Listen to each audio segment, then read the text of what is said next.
So hi guys, welcome back to ഞാൻ Habil. Episode number 24, 24ാമത്തെ episode.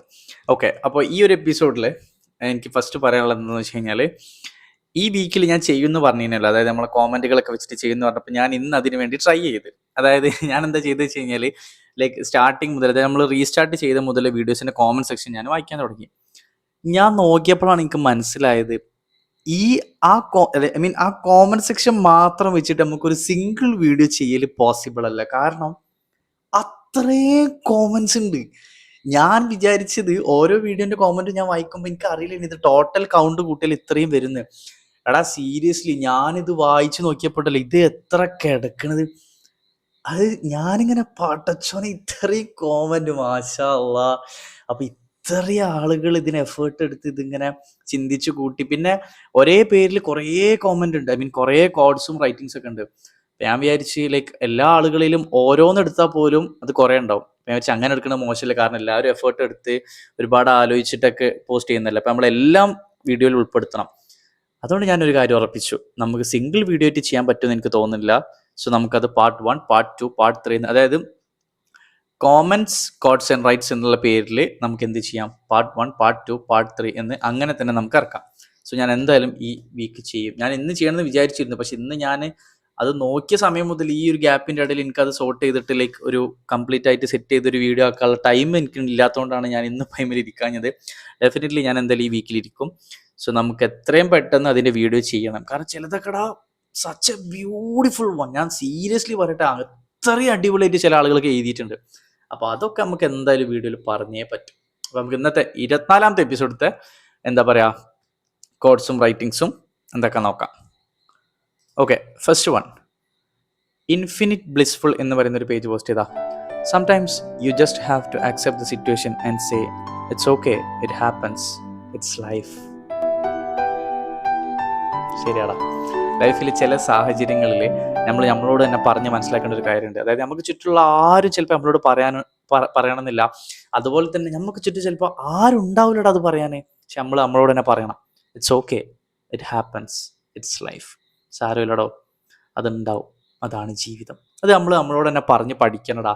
അതിപ്പോൾ ഒരു ചെറിയ കാര്യമായിക്കോട്ടെ, ഒരു വലിയ കാര്യമായിക്കോട്ടെ, നമ്മൾ സിറ്റുവേഷൻസ് നമ്മളെ ഏറ്റവും നന്നായിട്ട് അക്സെപ്റ്റ് ചെയ്യാൻ പറ്റുന്ന ഒരു ചെറിയൊരു കാര്യമാണിത്. അത് നമ്മളോട് തന്നെ പറയാം, it's okay, it's okay, it's okay, it happens.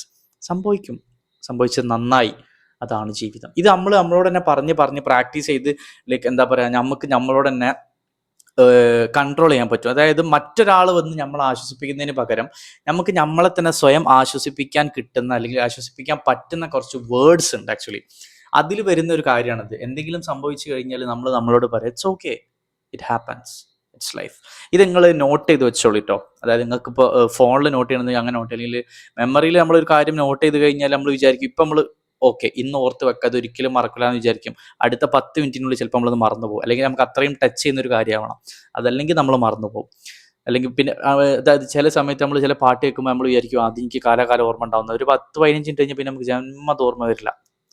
അങ്ങനെ ഉണ്ടെന്ന്. സോ ഇതെവിടെയെങ്കിലും നോട്ട് ചെയ്ത് വെക്കുന്നത് നല്ലതാവും. എന്തെങ്കിലും ഒരു ബുദ്ധിമുട്ടോ പ്രയാസങ്ങളോ വരുന്ന സമയത്ത്, അല്ലെങ്കിൽ നിങ്ങൾ അൺഎക്സ്പെക്റ്റഡ് ആയിട്ട് ലൈഫിൽ എന്തെങ്കിലും നെഗറ്റീവായിട്ട് സംഭവിക്കുന്ന സമയത്ത് നിങ്ങളോട് തന്നെ പറയേണ്ട ഒരു കാര്യമാണ്, it's okay, it happens, it's life. നല്ലൊരു സ്റ്റാർട്ടിങ് ഞാൻ അടിപൊളി, മാഷാ അല്ലാ, നല്ലൊരു കോട്ടാണടാ. സോ സെക്കൻഡ് വൺ എന്താ നോക്കാം. ദേവാ സ്പീക്സ് എന്ന് പറയുന്നൊരു പേജ് പോസ്റ്റ് ചെയ്താ. ഇന്ന് അറിയുന്നു ഞാൻ, പോകാൻ മനസ്സുള്ളവരെ പിടിച്ചു നിർത്തുന്നത് ബന്ധമല്ല, ഭാരമെന്ന് വൈദ്യയിൽ. അതൊരു പച്ചയായ സത്യമാണ്. അതായത് പണ്ട് ഞാൻ കഴിഞ്ഞ ഏതോ ഒരു വീഡിയോയിൽ ഞാൻ പറഞ്ഞിട്ടുണ്ട്, ഞാൻ ഒരു ബുക്കിൽ വായിച്ചൊരു റൈറ്റിംഗ് ഉണ്ടായിരുന്നു. എന്തായിരുന്നു, no reason to stay is the better reason to go എന്ന് പറയും. നിൽക്കാൻ ഒരു കാരണവും ഇല്ലാത്തതാണ്, ബെറ്റർ റീസൺ അല്ല, ബെസ്റ്റ് റീസൺ ടു ഗോ. നിൽക്കാൻ ഒരു കാരണവും ഇല്ലാത്തതാണ് പോകാനുള്ള ഏറ്റവും നല്ല കാരണം. ഇപ്പം 2 പേർക്കിടയിലാണെന്നുണ്ടെങ്കിലും, ഒരു ഗ്രൂപ്പ് ഓഫ് ആളുകളുടെ ഇടയിലാണെന്നുണ്ടെങ്കിലും, നമുക്ക് അവിടെ നിൽക്കാൻ പ്രത്യേകിച്ച് ഒരു കാരണവും ഇല്ലെങ്കിൽ നമ്മൾ മനസ്സിലാക്കേണ്ട ഒരു കാര്യം, നമുക്ക് പോവാൻ സമയമായിട്ടുണ്ട് എന്ന. ഒന്ന് ശരിക്കും ആലോചിച്ചാൽ മനസ്സിലാവും. നമുക്കൊരു സ്ഥലത്ത് നിൽക്കാൻ എന്താ പറയാ അവകാശമില്ല എന്ന് എപ്പോഴാണ് നമ്മൾ മനസ്സിലാക്കുക, അല്ല, ആ ഒരു സർക്കിളിൽ നിന്ന് പോകാൻ സമയമായി എപ്പോഴാണ് നമ്മൾ മനസ്സിലാക്കുക? അവിടെ നിന്നിട്ട് പ്രത്യേകിച്ച് ഒരു കാര്യവുമില്ല, അവിടെ നിൽക്കാൻ നമുക്കൊട്ട് കാരണങ്ങളുമില്ല. ആ ഒരു ടൈമിലാണ് നമ്മൾ മനസ്സിലാക്കുക നമ്മൾ അവിടുന്ന് പോകാൻ സമയമായിട്ടുണ്ടെന്ന്. അതിന്റെ വേറൊരു വേർഷനാണ് ആക്ച്വലി ഇവിടെ പറഞ്ഞത്. പോകാൻ മനസ്സുള്ളവരെ പിടിച്ചു നിർത്തുന്നത് ബന്ധമല്ല, ഭാരമെന്ന്. കാരണം അങ്ങനെയുള്ള ആളുകൾ ഓൾറെഡി അവരുടെ മനസ്സിൽ ഒരു തവണയെങ്കിലും ആ ഒരു തോട്ട് വന്ന് പോകാം, അല്ലെങ്കിൽ അവരൊരു തീരുമാനം എടുത്തിട്ടുണ്ടാവും പോകാമെന്ന്. അങ്ങനെയുള്ള ആളുകളെ നമ്മൾ വാക്കുകൾ കൊണ്ട് പിടിച്ചു നിർത്താൻ ശ്രമിച്ചു കഴിഞ്ഞാൽ അവർ ചിലപ്പോൾ നിന്നേക്കാം. പക്ഷെ ആ നിൽക്കുന്നത് പഴയതുപോലെ ആ ഒരു ബന്ധത്തിന്റെ പുറത്തോ അല്ലെങ്കിൽ ആ ഒരു ആത്മാർത്ഥതയുടെ പുറത്തോ ഒന്നും ആവില്ല. മേ ബി നമ്മൾ പറഞ്ഞ വാക്കുകളുടെ ഒരു സ്ട്രെങ്ത് കൊണ്ടാകാം. പക്ഷെ അത് ചില ബന്ധങ്ങളൊക്കെ ഓക്കെ, പക്ഷെ അങ്ങനെ എല്ലാ ബന്ധങ്ങളും അതിൽ വീണ്ടും വർക്കൗട്ട് ആകണമെന്നില്ല. സോ പോകാൻ തയ്യാറായി നിൽക്കുന്ന ഒരാളെ, പോവുകയാണെന്ന് മനസ്സിൽ ഉറപ്പിച്ചു വെച്ച ഒരാളെ ഒരിക്കലും പിടിച്ചു നിർത്താൻ വേണ്ടി ട്രൈ ചെയ്യരുത്. അത് എന്ത് തരത്തിലുള്ള ബന്ധമാണെങ്കിലും, ലൈക്ക് ഫ്രണ്ട്ഷിപ്പ് ആയിക്കോട്ടെ, റിലേഷൻഷിപ്പ് ആയിക്കോട്ടെ, ഫാമിലി മീൻസ് ഫാമിലിയിലൊക്കെ അങ്ങനെ വരികയാണെന്നുണ്ടെങ്കിൽ ഇറ്റ്സ് വെരി ബാഡ് ആക്ച്വലി. കാരണം ഫാമിലിയിൽ അങ്ങനെ സംഭവിക്കാൻ പാടില്ല. ഒരാളുടെ ഫാമിലിയിൽ അങ്ങനെ സംഭവിക്കാതിരിക്കട്ടെ. കാരണം ഫാമിലിയിൽ നിന്നൊക്കെ ഒരാൾ പോവാന്ന് പറയുമ്പോൾ എത്രയോ ഫാമിലീസിൽ നിന്ന് അങ്ങനെ പോയ ആളുകളുണ്ട്. പക്ഷെ അങ്ങനെ ഒന്നും ഒരു ഒരു ഒരു കുടുംബത്തിൽ നിന്ന് ഒരാൾ പോവാന്ന് പറയുമ്പോൾ ആ കുടുംബത്തിന് ഉണ്ടാകുന്നൊരു, എത്ര പേർക്ക് മനസ്സിലാവുമെന്ന് എനിക്കറിയില്ല. അത് പോയ ആളുകളുടെ ഫാമിലീസിനോടൊക്കെ ചോദിച്ചാൽ മനസ്സിലാവും. അത് ഭയങ്കര വേദനയുള്ള ഒരു കാര്യമാണ്. പക്ഷെ മറ്റു കാര്യങ്ങളിൽ അതാണ് പറഞ്ഞത്, എല്ലാ ബന്ധത്തിലല്ല, ചില ബന്ധങ്ങളിലൊക്കെ നമ്മൾ നോക്കുന്ന സമയത്ത് പോവാണ് എന്ന് ഒരു തീരുമാനം മനസ്സിൽ ഉറപ്പിച്ചു വെച്ച ആളുകളെ ഒരിക്കലും നമ്മൾ പിടിച്ചു നിർത്താൻ വേണ്ടി ട്രൈ പോലും ചെയ്യരുത്. കാരണം നമ്മൾ ശ്രമിക്കുന്നത് ആക്ച്വലി അവരെ പിടിച്ചു നിർത്താൻ വേണ്ടി മാത്രമേ നമ്മൾ ആക്ച്വലി ശ്രമിക്കുന്നത് എന്താണെന്നറിയോ? ഓൾറെഡി മനസ്സുകൊണ്ട് പോയ ആളുകളെ ശരീരം കൊണ്ട് മാത്രമേ നമ്മൾ പിടിച്ചു നിർത്തുന്നുള്ളൂ. അതായത് മെന്റലി ഇമോഷണലി അവർ നമ്മളിൽ നിന്ന് പോയിട്ടുണ്ട്. അതുകൊണ്ടാണ് അവർ ഓൾറെഡി ആ ഒരു തീരുമാനം, ലൈക്ക് പോവണം അല്ലെങ്കിൽ പോവുകയാണെന്നുള്ള ഒരു തീരുമാനമൊക്കെ എടുക്കുന്നത്. ആ ആളുകളെ നമ്മൾ വീണ്ടും പിടിച്ചു നിർത്തുക എന്ന് പറയുന്ന സമയത്ത് ഫിസിക്കൽ പ്രസൻസ് മാത്രമേ പിന്നീട് നമുക്ക് ഉണ്ടാവുള്ളൂ. ഒരു പരിധിയിലപ്പുറം ഇമോഷണൽ പ്രസൻസും അതുപോലെ തന്നെ ഒരു ഇമോഷണൽ കണക്ഷനൊന്നും ഉണ്ടാവാൻ ചാൻസ് ഇല്ലടാ. സോ അങ്ങനെയുള്ള ആളുകളൊക്കെ പോവുക. പിന്നെ പിടിച്ചു നിർത്തുമ്പോൾ ഇതിൽ പറഞ്ഞ പോലെ തന്നെ അത് ബന്ധമല്ല, അതൊരു ഭാരമാണ് എന്ന് നമ്മൾ തിരിച്ചറിയാം. ഓക്കെ, അടുത്തത് തോട്ട് മൈൻഡ്സ് എന്ന് പറയുന്ന ഒരു പേജ് പോസ്റ്റ് ചെയ്താ. Choose quality not quantity. സത്യം, ഈ ലോകത്ത് വെച്ച് ഏറ്റവും വലിയ സത്യങ്ങളിൽ എന്താ പറയാ, വലിയ വലിയ സത്യങ്ങൾ വരുമല്ലോ, അതിലൊന്നാണിത്. ക്വാളിറ്റി അത് ഭയങ്കര ഇമ്പോർട്ടൻ്റ് ഈ ലോകത്ത്. നമ്മളെ കൂടെ ഒരു 100 ഫ്രണ്ട്സ് ഉണ്ടെന്ന് വിചാരിക്കുക. ഈ 100 ക്വാളിറ്റിയിൽ 0 ആണെന്ന് വിചാരിക്കുക. ഫ്രണ്ട്സ് എന്നുള്ള വേർഡ് ഞാൻ യൂസ് ചെയ്യുന്നില്ല. കാരണം ഫ്രണ്ട് എന്ന വേർഡിനെ എപ്പോഴും നമ്മൾ റെസ്പെക്ട് ചെയ്യണം. നമ്മുടെ കൂടെ ഒരു 100 ആളുണ്ടെന്ന് വിചാരിക്കുക. ഈ 100 ആളുകളുടെ ക്വാളിറ്റി വൈസിൽ നമ്മൾ നോക്കുമ്പോൾ 0 ലെവലിലാണ് നിൽക്കുന്നത്. പക്ഷെ നമ്മുടെ കൂടെ ഒരാളേ ഉള്ളൂ, പക്ഷെ ആളുടെ ക്വാളിറ്റി വൈസ് എന്ന് നമുക്ക് തോന്നുന്നുണ്ടെങ്കിൽ ആ ഒരാൾക്കാണ് നമ്മുടെ ലൈഫിൽ ഏറ്റവും കൂടുതൽ ഇമ്പോർട്ടൻസ് കൊടുക്കേണ്ടത്, പ്രയോറിറ്റി കൊടുക്കേണ്ടത്. കാരണം ഒരുപാടുണ്ടായിട്ട് കാര്യമില്ല, ഉള്ളത് എന്താണ് എങ്ങനെയാണ് എന്നതിലാണ് കാര്യം. അതിപ്പോൾ നമ്മൾ എന്ത് കാര്യം എടുത്ത് നോക്കിക്കോളൂ. ഞാൻ വളരെ സിമ്പിളായിട്ട് വേറൊരു തരത്തിലുള്ള എക്സാമ്പിൾ ഞാൻ പറഞ്ഞുതരാം. ഇപ്പം നിങ്ങളുടെ കയ്യിലൊരു 100 BMW കാർ ഉണ്ടെന്ന് വിചാരിക്കാം. ജസ്റ്റ് ഇമാജിൻ, ഒരു 100 BMW കാർ ഉണ്ടെന്ന് വിചാരിക്കാം. ഈ BMW കാർസ് ഒന്നും വർക്ക് ചെയ്യില്ല. ഇതൊന്നും ഓൺ ആവൂല, ഇതൊന്നും ഓടിക്കാൻ കഴിയൂല, ഒന്നിനും കഴിയൂല. അതായത് ഡെമ്മി പോലെയുള്ള ഒരു 100 BMW കാർ. പക്ഷെ തൊട്ടപ്പുറത്തുള്ള ഒരാളുടെ വീട്ടിൽ ഒരു വാഗനർ ഉണ്ട്, അല്ലെങ്കിൽ ഒരു സ്വിഫ്റ്റ് കാർ ഉണ്ട്. ലൈക്ക് നല്ല പ്രോപ്പർ റണ്ണിങ് കണ്ടീഷനുള്ള ഒരു സ്വിഫ്റ്റ് കാർ ഉണ്ട്. പക്ഷെ നിങ്ങളുടെ കയ്യിൽ ഒരു 100 BMW, ഓടാത്ത, ഒരു ഉപയോഗമില്ലാത്ത ഒരു 100 BMW കാർ ഉണ്ടെന്ന് വിചാരിക്കാം. ആ 100 അല്ലെങ്കിൽ നിങ്ങളുടെ തൊട്ടപ്പുറത്തുള്ള വീട്ടിലെ ആളുടെ കയ്യിലുള്ള ആ ഒരു സ്വിഫ്റ്റ് കാറിനാണോ വാല്യൂ ഉണ്ടാവുക? ഓഫ്കോഴ്സ് ആ ഒരു സ്വിഫ്റ്റിനാണ്. ബ്രാൻഡ്, ഇപ്പൊ കുറെ ആളുകൾ പറയും ബ്രാൻഡ് എന്ന് പറയുന്നത്, ബ്രാൻഡ് വാല്യൂ BMW അങ്ങനെയാണ്. എടാ, ഈ ബ്രാൻഡിനൊക്കെ വാല്യൂ വരണം എന്നുണ്ടെങ്കിൽ അത് ഉപയോഗം വേണം, മനസ്സിലായില്ലേ? ഈ ഒരു ബ്രാൻഡിന് ഇപ്പൊ BMW എന്ന് പറയുന്ന വലിയൊരു അത്രയും ടോപ്പ് ബ്രാൻഡ് ആണെന്നൊക്കെ പറഞ്ഞ സമയത്ത് ആ ഒരു 100 BMW ഉണ്ടെന്നുള്ള പേര് കിട്ടിയിട്ട് എന്താ കാര്യം? ഈ ഒരു കാർ കൊണ്ട് നമുക്ക് ഉപയോഗം വേണ്ടേ? കാർ എന്ന് പറയുന്നത് എന്താ? ലൈക്ക് ഒരു ഗ്രൂപ്പ് ഓഫ് ആളുകൾക്ക് ഒരുമിച്ചിരുന്ന് പോകാൻ പറ്റിയ ഒരു വാഹനം അല്ലേ. അതിലിപ്പോൾ പ്രീമിയം കാസ് ഉണ്ട്, ലക്ഷറി കാസൊക്കെ ഉണ്ട്. സോ ആ സമയത്ത് ആ ഒരു കാറ്റഗറിയിൽ വരുന്നൊരു 100 കാസ് ആയിക്കോട്ടെ, പക്ഷെ അത് ഓടുന്നില്ല അല്ലെങ്കിൽ അതൊരിക്കലും ഓടാത്തതാണെങ്കിൽ അതിനെക്കൊണ്ട് പിന്നെ എന്ത് ഉപകാരമുള്ളത്? നമുക്ക് ക്വാളിറ്റി ആണ് ഇമ്പോർട്ടൻറ്റ് ക്വാണ്ടിറ്റിയേക്കാൾ. നമുക്ക് എത്രത്തോളം ഉണ്ടെന്നോ അല്ലെങ്കിൽ എത്രമാത്രം ഉണ്ട് അതൊന്നുമല്ല, അതിൻ്റെ അപ്പുറത്തോട്ട് അത് എല്ലാ കാര്യത്തിലും അല്ല കേട്ടോ. അതായത് എല്ലാ കാര്യത്തിലും ഒരിക്കലും ക്വാണ്ടിറ്റി നോക്കരുത് എന്ന് ഞാൻ പറയുന്നില്ല. ക്വാണ്ടിറ്റി നോക്കണം, ക്വാണ്ടിറ്റി നോക്കേണ്ട ഒരുപാട് കാര്യങ്ങളുണ്ട്. പക്ഷേ മെജോറിറ്റി കാര്യങ്ങളിലും നമുക്ക് ക്വാണ്ടിറ്റിയേക്കാൾ നമ്മൾ ഇമ്പോർട്ടൻസ് കൊടുത്തു പോകും ലൈഫിൽ ക്വാളിറ്റിക്ക്. അത് വളരെ സീരിയസ് ആയിട്ട് നിങ്ങൾ പല കാര്യങ്ങൾ ഇരുന്ന് ചിന്തിച്ചു കഴിഞ്ഞാൽ നിങ്ങൾക്ക് മനസ്സിലാവും. ലൈഫിൽ നിങ്ങൾ പോലും പല പല പല പല കാര്യങ്ങൾക്കും ഇമ്പോർട്ടൻസ് കൊടുക്കുന്നത് ക്വാണ്ടിറ്റിക്കല്ല, ക്വാളിറ്റിക്ക് തന്നെയാണ്. പക്ഷെ അതെടുത്ത് പറയാൻ ഒരു കോട്ട് നമുക്ക് മുന്നിൽ വന്നു. അത് നല്ലൊരു അടിപൊളി റൈറ്റിംഗ് കിട്ടടാ. അടുത്തത് സിറാജ് സ്റ്റോറീസ് എന്ന് പറയുന്നൊരു പേജ് പോസ്റ്റ് ചെയ്താ. പലരും പല വഴിയിലൂടെ നിന്നെ തളർത്താൻ നോക്കും, പക്ഷെ തളരരുത്. എടാ ഇതിൽ ഞാനൊരു കാര്യം, നമ്മളിപ്പം യുണീക്കായി എന്തെങ്കിലും ഒരു കാര്യം സ്റ്റാർട്ട് ചെയ്യും. നമ്മളിപ്പോൾ എന്തെങ്കിലും ഒരു കാര്യം തുടങ്ങുമ്പോൾ ആദ്യം നമുക്ക് ചുറ്റുള്ള ആളുകൾ നമ്മളെ കളിയാക്കുക ചെയ്യാം. ഒരു 10 ആളുകൾ നമ്മളിപ്പം ഡിഫറെൻ്റ് ആയ ഒരു കാര്യം ചെയ്യാൻ വേണ്ടി തുടങ്ങി. ആ ഒരു സമയത്ത് നമ്മളൊരു 10 ആളുകൾ കളിയാക്കി. ഓക്കെ, ആ ഒരു സമയത്ത് നമ്മൾ ആ കളിയാക്കലുകൾ കേട്ടിട്ട് അവിടെ നമ്മളത് ഡ്രോപ്പ് ചെയ്താൽ പിന്നെ നമുക്ക് ഒരിക്കലും അത് കണ്ടിന്യൂ ചെയ്യാനുള്ള ഓപ്ഷനോ അല്ലെങ്കിൽ ജയിക്കാനുള്ള ഓപ്ഷനോ ഒന്നുമില്ല. പക്ഷെ ഈ കളിയാക്കിയ ആളുകളുടെ വാക്ക് കേൾക്കാതെ നമ്മളത് കണ്ടിന്യൂ ചെയ്ത് ഒരു മാസം കഴിഞ്ഞ് ഈ 10 ആളുകളും ഒരു മാസം കണ്ടിന്യൂസ്ലി നിങ്ങളെ കളിയാക്കുമോ? ഇനിയിപ്പോൾ പോട്ടെ, കളിയാക്കിയെന്ന് വിചാരിക്കാം. ഒരു 2 മാസം കഴിഞ്ഞ് നിങ്ങളിത് കണ്ടിന്യൂ ചെയ്ത് ഇങ്ങനെ പോകുന്നുണ്ട്. ഈ 2 മാസം കഴിയുമ്പോഴും ഈ 10 ആളുകൾ ഇതേ സ്റ്റാർട്ടിങ്ങിലുള്ള അതേ എഫേർട്ട് എടുത്ത് വീണ്ടും നിങ്ങൾ കളിയാക്കുമോ? ഇപ്പൊ 2 മാസം കളിയാക്കിയെന്ന് വിചാരിച്ചോളി. ഒരു 4 മാസം കഴിഞ്ഞ് ഇവർ കളിയാക്കുമോ? അപ്പോൾ ഇതിന് നിങ്ങൾക്ക് കുറേ ചേഞ്ച് വന്നിട്ടുണ്ടാവും. പേഴ്സണലി കുറേ ചേഞ്ച് വന്നിട്ടുണ്ടാവും, പ്രൊഫഷണലി കുറേ ചേഞ്ച് വന്നിട്ടുണ്ടാവും, സെൽഫ് ഡെവലപ്മെന്റ് വന്നിട്ടുണ്ടാവും, ഫിനാൻഷ്യലി ചിലപ്പോൾ ചേഞ്ചുകളൊക്കെ വന്നിട്ടുണ്ടാവും. ഈ 4-ാം മാസം ഇവരിങ്ങനെ കളിയാക്കുന്നു തോന്നുന്നുണ്ടോ? 6 മാസം കഴിഞ്ഞ് ഇവർ ചിലപ്പോൾ അത് ശ്രദ്ധിക്കുക പോലുമില്ല. 1 വർഷം കഴിഞ്ഞ് ഇവർ ചിലപ്പോൾ നിങ്ങളെ കോപ്പി അടിക്കാൻ തുടങ്ങും. അതായത് നിങ്ങൾ ചെയ്യുന്ന കാര്യങ്ങൾ എന്തൊക്കെയാണ്, അത് എങ്ങനെയൊക്കെയാണെന്ന് കോപ്പി അടിക്കാൻ തുടങ്ങും. പിന്നെ ഒരു 1.5 വർഷം കഴിഞ്ഞാൽ ഇവർ നിങ്ങളോട് ചോദിക്കാൻ തുടങ്ങും, എടാ ഇതെങ്ങനെ ചെയ്യുക, എന്താ സംഭവത്തിൻ്റെ പരിപാടികളൊക്കെ എങ്ങനെയാണെന്നുള്ളൊരു ചോദ്യം വരും. പിന്നെ കുറച്ച് കഴിഞ്ഞാൽ ഇവർക്ക് എന്തെങ്കിലും ബ്രാൻഡുകളോ അല്ലെങ്കിൽ ഇവർക്ക് എന്തെങ്കിലും കാര്യങ്ങൾ പ്രൊമോട്ട് ചെയ്യാനായിട്ടുണ്ടെങ്കിൽ ഇവർ അപ്പം നിങ്ങളുടെ അടുത്തേക്ക് വരും. ലൈക്ക് അതായത് ഇപ്പം നിങ്ങൾ സോഷ്യൽ മീഡിയ ത്രൂ ആണ് നിങ്ങളൊരു ഡിഫറെൻ്റ് ആയ പാത്ത് സ്വീകരിക്കുന്നതെങ്കിൽ ആ ഒരു ഇതിലോട്ടാണ് ഞാൻ പറയുന്നത്. അപ്പം നിങ്ങളുടെ അടുത്തേക്ക് വരും, ഒന്ന് പ്രൊമോട്ട് ചെയ്യുമോ എന്നൊക്കെ ചോദിച്ചു.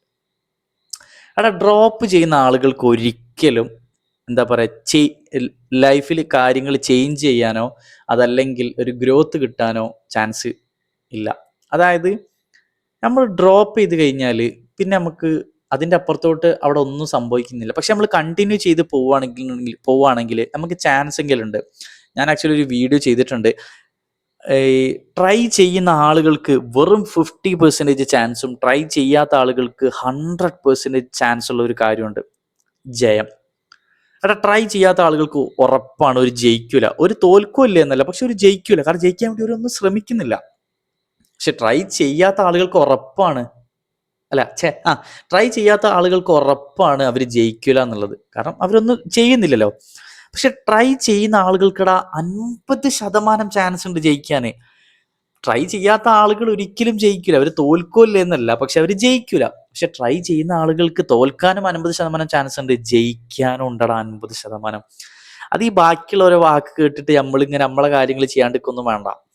നമുക്കൊരു സ്വപ്നം ഉണ്ടെങ്കിൽ നമുക്ക് നേടിയെടുക്കണം എന്നുള്ളൊരു ഒരു വാശി നമ്മളെ ഉള്ളിലുണ്ടെങ്കിൽ നമ്മൾ ചെയ്യുക, തുടങ്ങുക. ആരും എന്തും പറഞ്ഞോട്ടെ, ധൈര്യമായിട്ട് അങ്ങോട്ട് തുടങ്ങുക. ഈ പറയുന്ന ആളുകളൊന്നും എല്ലാ കാലത്തും നമ്മളെ കൂടെ ഉണ്ടാവില്ല, ഒക്കെ പോട്ടെ. ഒരു 100 വർഷം കഴിഞ്ഞ് നമ്മൾ ഉണ്ടാവുമോ ഈ ലോകത്ത്? ഉണ്ടാവോ? ഇതിപ്പോൾ 2026, 2126 എന്ന് പറയുന്ന വർഷത്തിൽ നമ്മൾ ആരെങ്കിലും ജീവിച്ചിരിക്കട്ടാവോ? എനിക്ക് തോന്നുന്നില്ല. അത്രേ ഉള്ളൂ. അതായത് ആ ഒരു ചെറിയൊരു ടൈമേ നമ്മളൊക്കെ ഇവിടെ ഉള്ളൂ. ആ ഒരു സമയത്ത് ഞമ്മക്ക് ഇഷ്ടമുള്ള കാര്യങ്ങൾ ചെയ്യുമ്പോൾ നാട്ടുകാർ പലതും പറയണ്, വീട്ടുകാർ പലതും പറയണ്, മറ്റേ കൂട്ടുകാർ പലതും പറയണെന്നൊക്കെ പറഞ്ഞിട്ട് കളിയാക്കലുകളൊക്കെ കേട്ടിട്ട് എന്തിനാടാ വേണ്ടാന്ന് വെക്കണത്?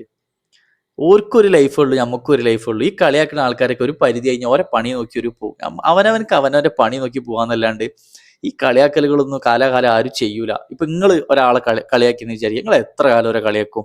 നിങ്ങൾ രാവിലെ മുതൽ രാത്രി വരെ ഓരെന്താ ചെയ്യണത്, ഓരെന്താ പറയണത്, ഓരെന്താ ഇതാക്കിക്കൊണ്ട് അതൊക്കെ നിങ്ങൾ നോക്കി നടക്കുമോ?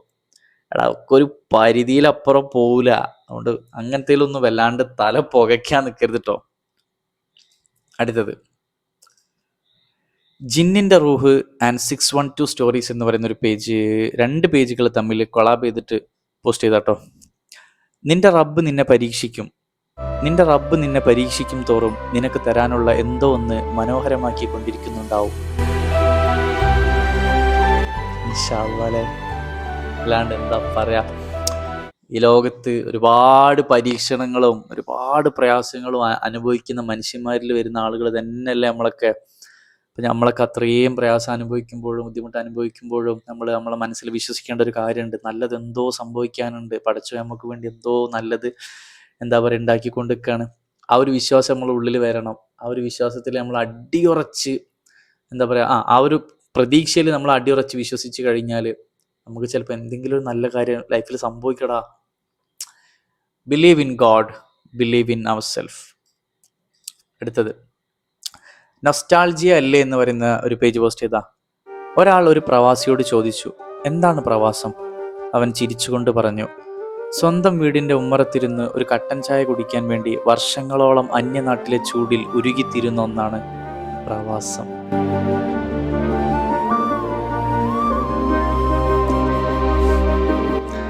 പ്രവാസികൾ ഇന്ന് ഞാൻ ഒരു കാര്യം, എനിക്ക് ഏറ്റവും കൂടുതൽ ഞാനിങ്ങനെ ഇടയ്ക്കിരുന്ന് ഇങ്ങനെ ആലോചിച്ചിട്ട് എനിക്ക് തന്നെ സങ്കടം വരുന്ന ഒരു വിഭാഗമാണ് ഈ പ്രവാസികളെ കുറിച്ച്. കാരണം സ്വന്തം കുടുംബം നോക്കാൻ വേണ്ടിയിട്ട് അതേ കുടുംബം വിട്ടുപോയവരല്ലേ ഈ പ്രവാസികൾ.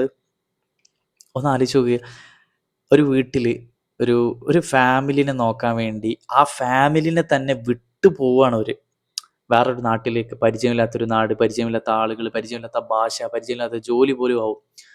അതൊന്നും നോക്കാണ്ട് അത്രയും വലിയ റിസ്ക് ഒക്കെ എടുക്കുന്നത് എന്തിനാണ് അറിയാം? ഫാമിലി. ഞാൻ കഴിഞ്ഞ വീഡിയോയിൽ പറഞ്ഞില്ല, ഫാമിലിൻ്റെ കാര്യം വരുമ്പോൾ എല്ലാവരും റിസ്ക് എടുക്കും. സ്വന്തം ജീവിതത്തിൻ്റെ ഒരു നല്ല ശതമാനം പ്രവാസ ലോകത്തിരുന്നിട്ട് അവർ ഉരുകിത്തീരുക. സ്വന്തം കുടുംബം നാട്ടിൽ സന്തോഷമായി ജീവിക്കാനും അവരുടെ ആഗ്രഹങ്ങൾ നടക്കാനും അവർ എന്താ പറയുക എല്ലാ കാര്യങ്ങൾ അവരെ തൃപ്തിപ്പെടുത്താനും വേണ്ടിയിട്ട് വെയിലും മഴയും പൊടിയൊക്കെ കൊണ്ട് അന്യ നാട്ടിൽ കിടന്ന ചോര നീരാക്കണ എത്ര മനുഷ്യരുണ്ടല്ലടാ പ്രവാസികൾ. ലൈക്ക് എൻ്റെ ഫ്രണ്ട്സൊക്കെ അബ്രോഡ് വർക്ക് ചെയ്യുന്ന ആളുകളുണ്ട്. അതിലെൻ്റെ ക്ലോസ് ആയ ചില ആളുകളൊക്കെ ഉണ്ട്. എനിക്ക് ഭയങ്കര സങ്കടം ഇവരൊക്കെ പോകുമ്പോൾ. ഒന്നാമത് എൻ്റെ വിട്ടു പോവാണ്, രണ്ടാമത് ലൈക്ക് ഇവരൊക്കെ നാടും വീടും ഫ്രണ്ട്സ് ഫാമിലി ഇതൊക്കെ വിട്ട് വേറെ നാട്ടിൽ പോയി ജീവിച്ച് തുടങ്ങി. പിന്നെ അവരാണ്ട് യൂസ്ഡ് ആവുകയാണ് അതിന്. അല്ലാണ്ട് ആരും വലിയ ഇഷ്ടത്തോടൊന്നും ആവൂല. ലൈക്ക് അവിടെ എത്തി സെറ്റിലായി കഴിഞ്ഞാലേക്ക് ഒക്കെ അടിപൊളി ജീവിതം ജീവിക്കുന്ന ഒരുപാട് പേരുണ്ട്, മാഷാഅല്ലാ ഒക്കെ ഉണ്ട്. പക്ഷെ എങ്കിൽ പോലും ഒരു മോസ്റ്റ് ഓഫ് ദ വിഭാഗം ആളുകളും ആഗ്രഹിക്കുന്ന ഒരു കാര്യം ഉണ്ടടാ, സ്വന്തം കുടുംബത്തിൻ്റെ കൂടെ ജീവിക്കാനല്ലേ എല്ലാവരും ഒന്നും ആഗ്രഹിക്കുള്ളൂ. അതിന് പറ്റാണ്ടായി പോകുന്ന എത്ര ആളുകളുണ്ടല്ലേ, പാവാണ്. അടുത്തത് എൻ്റെ വായന ഡയറി എന്ന് പറയുന്നൊരു പേജ് പോസ്റ്റ് ചെയ്താണ്. ഒരു ബുക്കിലെ ലൈൻസാണ്. ചിലത് അങ്ങനെയാണ്, എത്രയൊക്കെ ചേർത്ത് വെച്ചാലും ചേരില്ല. അത് നമ്മുടെയോ അവരുടെയോ തെറ്റല്ല, അതങ്ങനെയാണ്. ശരിയാണടാ. നമ്മളാണെന്നുണ്ടെങ്കിലും അപ്പുറത്ത് നിൽക്കുന്ന ആളുകളാണെന്നുണ്ടെങ്കിലും ചേർത്ത് പിടിക്കാൻ എത്രയൊക്കെ ശ്രമിച്ചാലും ചില കാര്യങ്ങളൊന്നും വർക്കൗട്ട് ആവില്ല. ചില ആളുകളൊന്നും നമ്മുടെ ലൈഫിൽ കൂടെ ഉണ്ടാവണമെന്നില്ല, അല്ലെങ്കിൽ ചില കാര്യങ്ങളൊന്നും വിചാരിച്ച പോലെ നടക്കണമെന്നില്ല. അത് ചിലപ്പോൾ നമ്മളെ തെറ്റോ അല്ലെങ്കിൽ അപ്പുറത്ത് നിൽക്കുന്ന ആളുടെ തെറ്റോ കുറ്റോ ഒന്നുമല്ല, ചിലത് അങ്ങനെ ആണ്. അത് അങ്ങനെ അങ്ങോട്ട് അക്സെപ്റ്റ് ചെയ്ത് പഠിക്കുക. അല്ലാണ്ട് ഇപ്പോൾ അതിൽ നമ്മൾ കുറേ ലൈക്ക് എന്താണ് എന്നൊക്കെ ആലോചിച്ച് കുറേ സങ്കടപ്പെട്ട് കുറേ വർഷങ്ങൾ അങ്ങനെ പോക്കി സമയം വേസ്റ്റ് ചെയ്ത് ലൈഫ് വേസ്റ്റ് ചെയ്ത് ഇതിൻ്റെ ഇടയിൽ നമ്മൾ മറന്നു പോകുന്നൊരു കാര്യമുണ്ട്. നമ്മൾ പല കാര്യത്തിലും നമ്മളെ ലൈഫും ടൈമും വേസ്റ്റ് ചെയ്യുമ്പോൾ അത്രമാത്രം നമ്മളെ സ്നേഹിക്കുന്ന ആളുകൾ പോലും അതിൻ്റെ പേരിൽ ഇടങ്ങേറായി പോകുന്നുണ്ട്. അതൊക്കെ ഒന്ന് ആലോചിക്കണടാ. എല്ലാ കാര്യങ്ങളും നമ്മൾ വിചാരിച്ച പോലെ നടക്കുകയാണെങ്കിൽ ലൈഫിൽ പിന്നെ എന്ത് രസമുള്ളത്. ആർക്കും ഒരു രസം ഉണ്ടാവില്ല. ഇതിപ്പോൾ കേൾക്കുമ്പോൾ കുറേ ആൾക്കാർ പറയും അതല്ലേ രസം. നിങ്ങൾ ശരിക്കും ഒന്ന് ആലോചിച്ച് നോക്ക്, ഇരുന്ന് ശരിക്കും നിങ്ങളൊന്ന് ആലോചിക്കുക. നമ്മൾ ആഗ്രഹിക്കുന്ന എല്ലാ കാര്യങ്ങളും വിചാരിക്കുന്ന സമയത്ത് തന്നെ നടക്കുന്നുണ്ടെങ്കിൽ നമുക്ക് എന്തെങ്കിലും ഒരു ത്രില്ല് ഉണ്ടാവുമോ? ലൈഫിൽ എന്തെങ്കിലും ഒരു രസം ഉണ്ടാവുമോ? എടാ, വാശി കൊണ്ട് നേടിയെടുക്കുമ്പോൾ കിട്ടുന്ന ഒരു സുഖവും വിചാരിച്ച അപ്പം തന്നെ കിട്ടുന്നതും തമ്മിൽ ഒരു 1000 കിലോമീറ്റർ ഡിഫറൻസ് എങ്കിലും ഉണ്ടാവും. മറ്റേത്ര നമ്മൾ അത്രയും സ്നേഹിച്ച് ആത്മാർത്ഥമായി അതിനു വേണ്ടി വർക്ക് ചെയ്ത് കിട്ടുമ്പോൾ കിട്ടുന്ന ഒരു ഫീൽ ഉണ്ടടാ, അത് വേറെ തന്നെയാണ്. ചിലത് അങ്ങനെയാണ് കിട്ടൂല, ചിലത് അങ്ങനെയാണ് കിട്ടും. അത് അങ്ങനെ ആക്സെപ്റ്റ് ചെയ്ത് പഠിക്കണം നമ്മൾ. അവിടെയാണ് നമ്മൾ ജയിക്കുന്നത് സത്യം പറഞ്ഞാൽ. അടുത്തത് നാഫിൽ N4 എന്നാണ്. നാഫിൽ എന്ന് പറയുന്നൊരു പേജ് പോസ്റ്റ് ചെയ്താണ്. ജീവിതം മനോഹരമാക്കാൻ ഒരു വഴിയേ ഉള്ളൂ, തേടി പോകാതെ തേടി വരുന്നവരെ ചേർത്ത് പിടിച്ചാൽ മതി.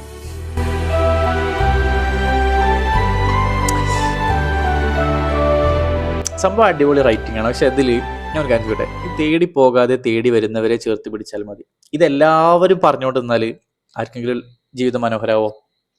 എടാ, ഇപ്പം ഞാനിത് പറഞ്ഞു, ഞാൻ ആഗ്രഹിക്കുന്ന എന്നെ തേടി ഒരാൾ വരുന്നു. ലോകത്തുള്ള എല്ലാ മനുഷ്യരും ഇതന്നെ വിചാരിച്ചു കഴിഞ്ഞാൽ ആരെങ്കിലും വേറെ ഒരാളെ തേടി പോവോ? ഇല്ലല്ലോ. പക്ഷെ ലൈക്ക് നമ്മൾ അത്രയും ഡീപ്പായിട്ടൊന്നും ചിന്തിക്കേണ്ട യാതൊരു കാര്യമില്ല. ഞാൻ അതിൻ്റെ ഒരു സൈഡ് പറഞ്ഞതേ ഉള്ളൂ, അല്ലാണ്ട് അങ്ങനെ ചിന്തിക്കൊന്നും വേണ്ട. സംഭവം ഭയങ്കര ബ്യൂട്ടിഫുൾ ആയ ഇത് സംഭവം ഇത്ര ഉദ്ദേശിക്കാനുള്ളൂ. നമ്മളിന്ന് വിട്ടുപോയ കുറേ ആളുകൾ ഉണ്ടാവും, നമ്മളെ ഒഴിവാക്കി പോയ കുറേ ആളുകളെ ഓരെ വീണ്ടും വീണ്ടും നമ്മൾ ബാക്ക് പോയി അല്ലെങ്കിൽ തേടി പോകുന്നതിനേക്കാൾ നല്ലത് നമ്മളെ തേടി ആരെങ്കിലുമൊക്കെ വരും. നമ്മളെ ലൈഫിലോട്ട് ഇങ്ങോട്ട് കയറി വരുന്ന ചില ആളുകളൊക്കെ ഉണ്ടാവും. അങ്ങനത്തെ ആളുകൾ വരും. ആ ആളുകൾ ലൈഫിൽ വരുമ്പോൾ ലൈഫ് അങ്ങോട്ട് അടിപൊളി ആവൂടാ, കളറാവും. അതാണ് ഇവിടെ ഉദ്ദേശിച്ചത്. നമ്മൾ തേടി പോകാതെ നമ്മളെ തേടി വരുന്നവരെ ചേർത്ത് പിടിച്ചു കഴിഞ്ഞാൽ ലൈഫ് അടിപൊളിയാവും. ഇൻഷാ അല്ലാഹ് എല്ലാവർക്കും അടിപൊളി ആവട്ടെ. അടുത്തത് മൈൻഡ് കാലിഗ്രാഫി എന്ന് പറയുന്നൊരു പേജ് പോസ്റ്റ് ചെയ്താ. ആഗ്രഹിച്ച പലതും ജീവിതത്തിൽ കിട്ടാറില്ല, കിട്ടിയ പലതും നമ്മൾ ആഗ്രഹിച്ചതുമാകില്ല, കിട്ടാത്തതിനെ ഓർത്ത് അയ്യോ വലിയ റൈറ്റിങ് ഇപ്പോൾ ഇതിന് പോയി. ഓക്കെ, ആഗ്രഹിച്ച പലതും ജീവിതത്തിൽ കിട്ടാറില്ല, കിട്ടിയ പലതും നമ്മൾ ആഗ്രഹിച്ചതുമാകില്ല, കിട്ടാത്തതിനെ ഓർത്ത് സങ്കടപ്പെടുന്നതിനേക്കാൾ നല്ലത് കിട്ടിയതിൻ്റെ മൂല്യം തിരിച്ചറിഞ്ഞ് ജീവിക്കലാണ്. നല്ല റൈറ്റ്. ലൈക്ക് ഇന്ന് ഇതിൻ്റെ വേറൊരു വേർഷൻ തന്നെ നമ്മൾ ലൈക്ക് കഴിഞ്ഞ കോട്ടിൽ നമ്മൾ വായിച്ചതും, നമുക്ക് ആഗ്രഹിച്ച വലുതും ജീവിതത്തിൽ കിട്ടാറില്ല, കിട്ടിയത് വലുതും നമ്മൾ ആഗ്രഹിച്ചതും ആവില്ല, പക്ഷെ കിട്ടാത്തതിനോർത്ത് സങ്കടപ്പെടുന്നതിനേക്കാൾ നല്ലത് കിട്ടിയതിൻ്റെ മൂല്യം തിരിച്ചറിഞ്ഞ് ജീവിക്കലാണ്. അല്ലേ? നമുക്ക് കിട്ടാത്ത പല കാര്യങ്ങളുണ്ടാവും, നമ്മളിപ്പോഴും ഓർത്ത് സങ്കടപ്പെടുന്നൊക്കെ ചില കാര്യങ്ങളുണ്ടാവും. പക്ഷെ ആ ഒരു സമയത്ത് നമ്മൾ മറന്നു പോകുന്നത് എന്താ അറിയോ? നമുക്ക് ലൈഫിൽ കിട്ടിയ കുറച്ച് കാര്യങ്ങളുണ്ടാവും, ചില ആളുകളാകാം, ചില സംഭവങ്ങളാകാം. അതായത് നമ്മൾ ആഗ്രഹിച്ചത് കിട്ടിയില്ല, പക്ഷെ അതിന് പകരം നമുക്ക് കിട്ടിയ മറ്റു പല കാര്യങ്ങളും ഉണ്ടാവും.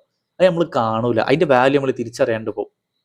അതിന്റെ വാല്യൂ ഒന്ന് തിരിച്ചറിയാൻ ശ്രമിച്ചു കഴിഞ്ഞില്ല, അത് ചില വ്യക്തികളായിക്കോട്ടെ എന്തോ ആയിക്കോട്ടെ, നമ്മളെ ലൈഫിൽ ഇങ്ങോട്ട് കിട്ടിയ ചില കാര്യങ്ങളുടെ വാല്യൂ നമ്മൾ തിരിച്ചറിയാൻ തുടങ്ങിക്കഴിഞ്ഞാൽ ലൈഫ് വീണ്ടും അടിപൊളിയാവും, വീണ്ടും കളറാവും. രസമാണടാ. ലൈക്ക് നമ്മളെല്ലാത്തിൻ്റെ പുറകെയും കിടന്ന് ഓടരുത്. അത്രയും ഓടിയിട്ട് നമുക്ക് കിട്ടിയിട്ടില്ലെങ്കിൽ അത് വിട്ടുകളാ, നമുക്ക് വേണ്ടി വേറെ എന്തോ വെയിറ്റ് ചെയ്യുന്നുണ്ട്. Everything happens for a good reason and everything will happens at the right time. ഒക്കെ നടക്കും അതിൻ്റെതായ സമയത്ത്. നമ്മൾ പരിശ്രമിച്ചുകൊണ്ടിരുന്നു കഴിഞ്ഞാൽ കറക്റ്റ് ടൈമിൽ നടക്കും. വെറുതെ ഇരുന്ന് കഴിഞ്ഞാൽ ഒക്കെ നടക്കും എന്ന് പറഞ്ഞു കഴിഞ്ഞാൽ ഒന്നും നടക്കാൻ പോണില്ല. നമ്മൾ ചെയ്യണം, സത്യസന്ധമായിട്ട് നമ്മൾ പണിയെടുക്കണം, അതിനുവേണ്ടി ശ്രമിച്ചുകൊണ്ട് നിൽക്കണം. അങ്ങനെയാണെങ്കിൽ വൺ ഡേ ഒക്കെ നടക്കും. അങ്ങനെയുള്ള ആളുകൾക്കാണ് സത്യം പറഞ്ഞാൽ ഈ വൺ ഡേ എന്ന് പറയുന്ന ഒരു കാര്യമുള്ളത്. ശ്രമിച്ചുകൊണ്ടിരിക്കുന്ന ആളുകൾക്കാണ്. കാരണം അവർക്കൊരു പ്രതീക്ഷ ഉണ്ട്, നടക്കുമെന്നുള്ളത്. നടക്കട്ടെ, എല്ലാവർക്കും നടക്കട്ടെ. അത്രയും ശ്രമിക്കുന്ന ആളുകൾക്കൊക്കെ ആഗ്രഹങ്ങളൊക്കെ നടക്കട്ടെ.